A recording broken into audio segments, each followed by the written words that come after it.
تو سب سے پہلے اہل حدیث صحابہ کرام ہیں، اور یہ بات مخالفین اہل حدیث نے بھی تسلیم کر رکھی۔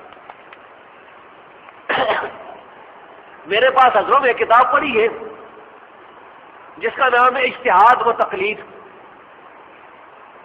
لکھنے والے محمد ادریس کاندلوی، لاہور میں فوت ہوئے، بہت بڑے عالم تھے دیوبندیوں کے۔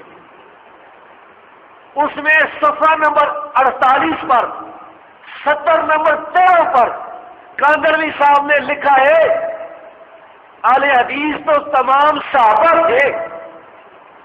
دوبارہ سن لیں، انہوں نے لکھا ہے کہ اہل حدیث تو تمام صحابہ تھے، تو ثابت ہو گیا کہ سارے صحابہ اہل حدیث تھے، پھر تابعین ہے، پھر تبع تابعین ہے۔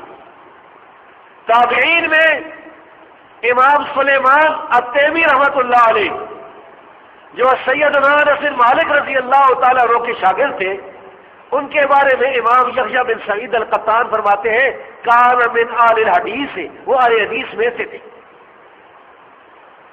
اہل حدیث کا دوسرا معنی یہ ہے کہ قرآن حدیث پر عمل کرنے والے لوگ، وہ صحیح العقیدہ مسلمان جو قرآن اور حدیث پر عمل کرتے۔ اس کی دلیل بھی ہمارے اسلاف سے ثابت ہے۔ شیخ الاسلام ابن تیمیہ رحمۃ اللہ علیہ نے اسی فتاوی میں، اسی جلد میں، چوتھی جلد میں یہ لکھا ہے کہ حدیث پر عمل کرنے والے بھی اہل حدیث ہیں۔ اور یہ مضمون ہم غالباً مانامہ ضرب حق یہاں سے جو اسی جامعہ سے شائع ہوتا ہے اس میں شائع کر چکے۔ ممکن ہے کہ بعض لوگ کہیں کہ ہم ابن تیمیہ کو نہیں مانتے، تو عرض ہے کہ شیخ الاسلام ابن تیمیہ رحمۃ اللہ علیہ سے صدیوں پہلے امام احمد بن حنبل رحمۃ اللہ علیہ نے فرمایا تھا کہ صاحب الحدیث عندنا من یستعمل الحدیث، اہل حدیث ہمارے نزدیک وہ انسان ہے جو حدیث پر عمل کرتا ہے۔